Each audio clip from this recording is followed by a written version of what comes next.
Hi guys, it's Sarah from Book Nerds and Fangirls, and today I will be doing my January wrap-up.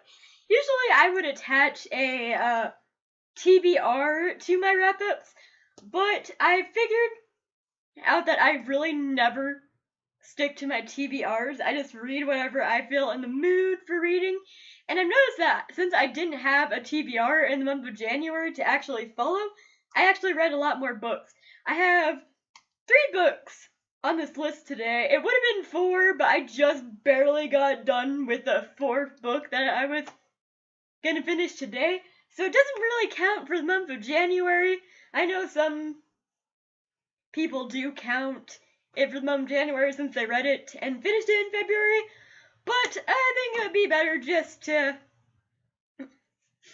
put it in February. So I actually have books for February just in case I, didn't finish it like I was wanting to. So the first book I ended up reading for the month of January is the one I actually have a review on my channel for, which was Dark Places by Gillian Flynn. Now the other 2 books I'll be doing mini reviews since I don't have a February TBR.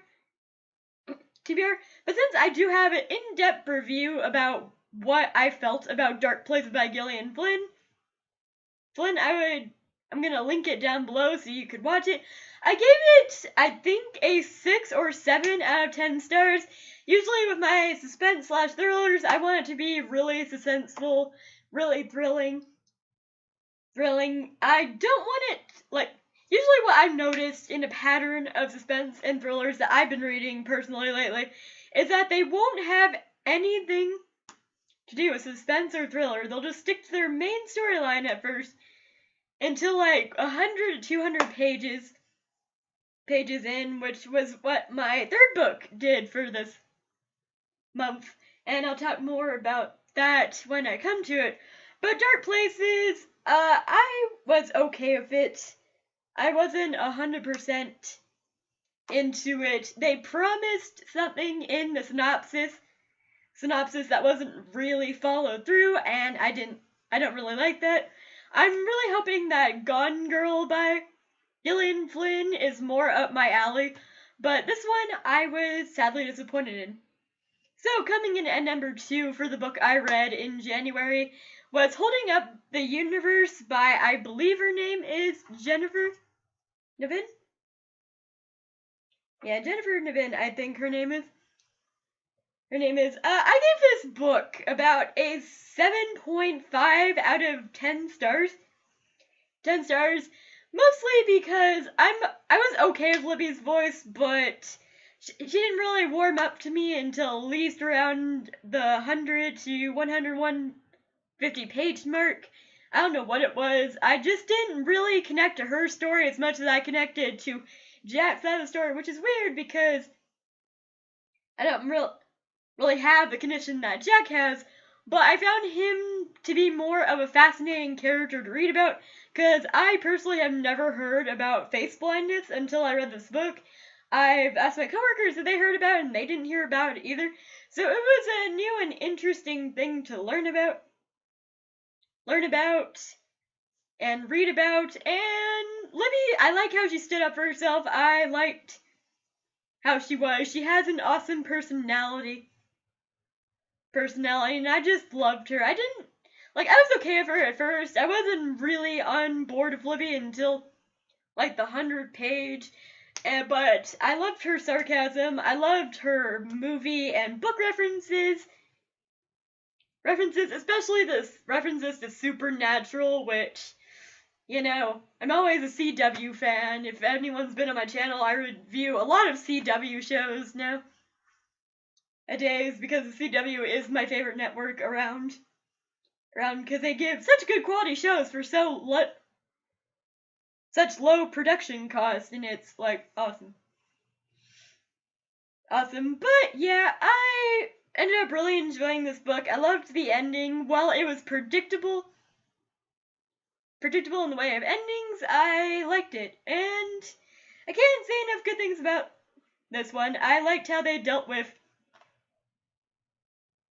body positivity and not body positivity. I like how they did dealt with face blindness and being nervous that you don't want anyone to think you're not normal. Normal like that. But what amazed me the most, and it wasn't even the synopsis that Libby had this, was how well they portrayed anxiety attacks in this book.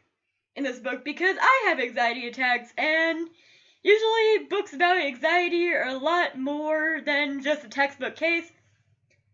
But in this case, it was really well portrayed through Libby and her anxiety, and how she gained her anxiety because of what happened to her mother, and I really liked it.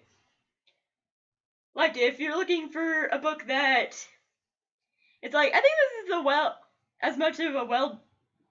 a book that deals well with anxiety, kind of like my other obsession, which was, what was it? What's that book? It was Every Last Word. There we go. Every Last Word also did go the anxiety aspect, and I haven't read a lot of accurate portrayals of anxiety disorder, so I really liked that. So for my last and final book of January, it was a really twisted one, but it was also a really disappointing read. Not in the way of anything that was wrong with it. It was just really slow paced, and the ending was really disappointing for me.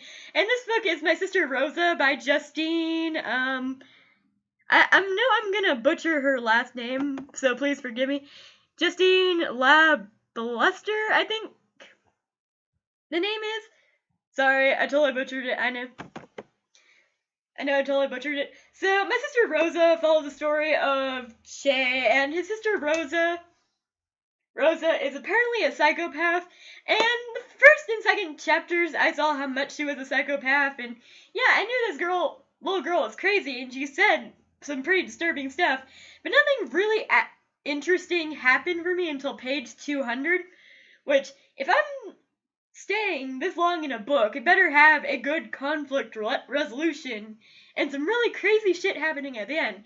It did have some really crazy effed up crap happening at the end, but it didn't have a conflict resolution that I was really awesome to be with. I do like the character of Rosa. She was pretty interesting for a psychopath, and I did like her, I liked all the diversity of this book. Chay's girlfriend at first in this novel I really liked, and then towards the end I ended up not liking her at all. It's mostly because of what she did at the ending, and sometimes I get that, yes, but sometimes I just don't. And if people have read My Sister Rosa, I think you know what I'm referring to at the ending. But My Sister Rosa, I ranked 7.8 out of 10 stars just because it was very slow to pick up the pace, and there was almost little to no conflict resolution, for me at least, at the end. There had been a lot of people saying that they liked the ending. I personally was not a fan, but if you like the ending, good for you. I was just personally not a fan of that ending. But there you guys have it. That was my January wrap-up, and I will be doing one in February, and I will see you then. Bye, guys!